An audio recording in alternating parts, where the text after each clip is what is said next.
Hi, I'm Cara D. Wright and I'm co-chair of the South African Young Academy of Science, and I'm sitting with Professor Rosanne Diab, the Executive Officer of the Academy of Science of South Africa, and we're going to talk a little bit about the importance of the Senior Academy and their role in helping form a young academy like the South African Academy of Science. So, Rosanne, I think from a perspective as co-chair and having been now quite involved on the executive committee forming our Young Academy, we really have received a lot of support, even from the beginning, just as when it was a concept. The support from the Senior Academy has been very important, even during those formative months as a working group.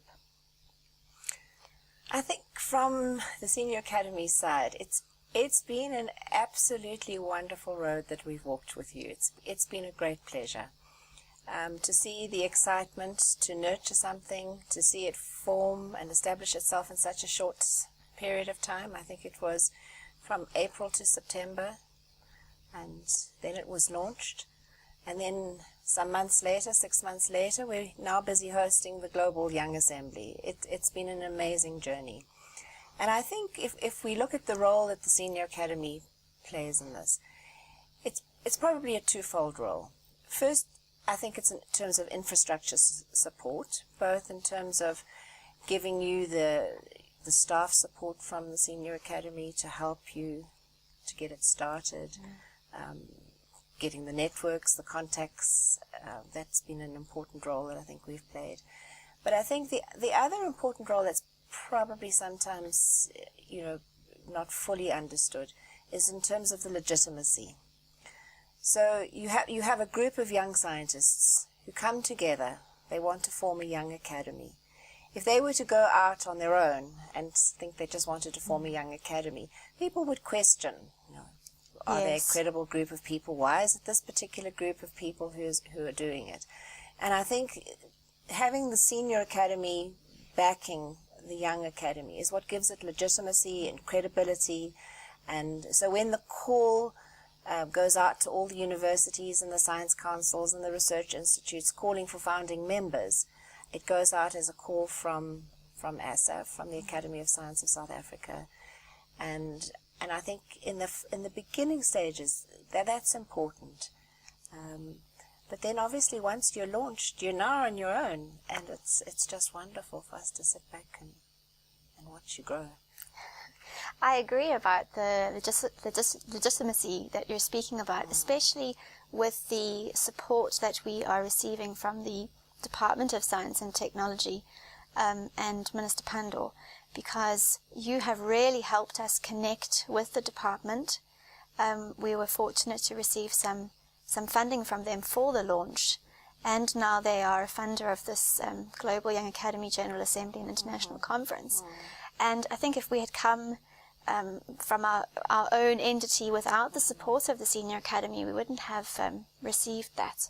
So from a funding perspective, and particularly in these early months, that has been a very valuable part of our relationship too. Perhaps also in terms of asking for advice about some of the fundamentals that we've needed to establish, for example, our constitution, which we are almost done with now, but to be able to ask the advice of the Senior Academy in drawing up that document with the wealth of experience that you have, as well as, for example, the selection of members. We're going to enter a new phase of recruiting new members and getting advice from you. So in a way, it's also a mentoring and advisory role that we foresee continuing long beyond, even if we do become much more independent, the relationship will stay. Yeah, I see it as a partnership that we hope is going to carry on for many, many years. I mean, if you think of the relationship with the Department of Science and Technology, we report to the Department of Science and Technology as a statutory body. So obviously we've had close links. And so it's been a good opportunity for you to work through us to make those links. And they're very excited about engaging young people. I think it's an exciting endeavor for them to see how this Young Academy is growing and to support it. And if we can help you with any kinds of networks, I think that's an important role that our staff can assist you with. And I see it as perhaps something that in other countries that people can do the same. That if the senior academy can support the younger academy, it's the likelihood of them getting established and off the ground quicker. You have a much greater success rate. Yes. But then you must also remember you had a lot of support from the global Young Academy movement. So much of the documentation on how to establish a Young Academy comes from the global body. I think that was also a great help. And by them putting into place almost pro formas for how to go about this, and then all that needed to be done was to adapt it to the local context, was a really great step forward. Absolutely. So we did apply and use their blueprint for founding a National Young Academy, and that was very useful, although we did need to think about it carefully to craft it for South African conditions. Yes.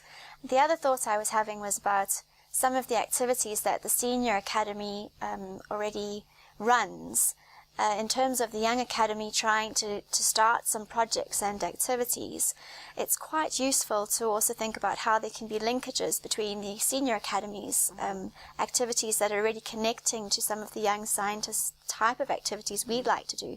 So, for example, here in South Africa, the Young Scientists Conference that you host annually, that's something that the Young Academy would like to become more involved in, and is something that you've already set up, which allows us the opportunity to learn and become a part of that and play a greater role. I think that's a very important point you make, because the Young Scientist Conference will now be in its third year. We'll host the third conference in October this year, and we are going to be partnering with you. Yes. So it's very exciting for us. I mean, I think the value that you're going to bring to this is you're going to let us see what's important through the eyes of young scientists. You can tell us about what mentoring programs are needed. We've tried to identify them, but perhaps we're not on the right track, and you can help us to identify what's needed. So I think the Young Scientist Conference is a very important collaboration. But also what we're going to try and do is include at least one young academy member in each of our standing committees. We've done for the first committee that's just been established, the Humanities Standing Committee. So we have there a member of SAIS in that committee who unfortunately couldn't attend the first meeting because she was ill. But if we can do that with all our standing committees, I think it's going to be refreshing for us. It'll be a learning experience for you, and we'll get new insights. And I think the next one that we really need to act on is our Science, Technology, Engineering and Mathematics Education Committee. Because if I look at what your strategic objectives are for SAIS, I see you have a very strong thrust in the area of science education and encouraging science awareness and encouraging young people to go into science. So I think it will be important for us to involve you in that committee in particular. Right, certainly. There certainly seems to be many synergies, and as a Young Academy we are looking forward to working together with the Senior Academy for many years to come. So thank you very much. Thank you, and it's been a wonderful privilege to work with the Young Academy thus far, and best wishes for all your endeavours. Thank you.